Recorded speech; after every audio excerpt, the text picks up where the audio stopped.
Boss సీజన్‌లో వీకెండ్‌కి ఉండే మజా వేరే లెవెల్ అని చెప్పాలి. ఇక వీకెండ్‌లో వచ్చిన 'నాగార్జున' గారు హౌస్‌లో ఉన్న కంటెస్టెంట్స్ చేసిన తప్పు, ఒప్పులపై ప్రశ్నిస్తారు.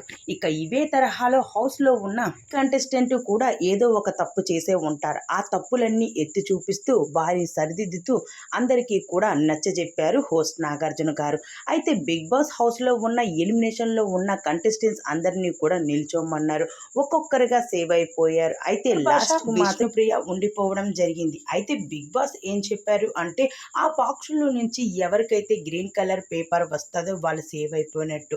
అలానే ఎవరైతే రెడ్ కలర్ పేపర్ వస్తదో వాళ్ళు ఎలిమినేషన్ అయిపోయినట్టు అంటూ చెప్పుకొచ్చారు. అయితే ఇక్కడ ఒక ట్విస్ట్ పెట్టారు బిగ్ బాస్. అదేమిటి అంటే, ఇప్పుడు ఎలిమినేషన్ అయిన కంటెస్టెంట్ మాత్రం ఇంటికి మాత్రం ఏ మాత్రం వెళ్ళడం లేదు. అయితే ఈ వారం మాత్రం ఎలిమినేషన్ అయితే లేదు అని తెలిసింది. అలానే ఇప్పుడు ఎలిమినేషన్ అయిన వ్యక్తిని సీక్రెట్ రూమ్‌లోకి పంపడం జరుగుతుంది. మరి తర్వాత ఏం జరుగుతుంది నెక్స్ట్ ఎపిసోడ్‌లో చూద్దాం.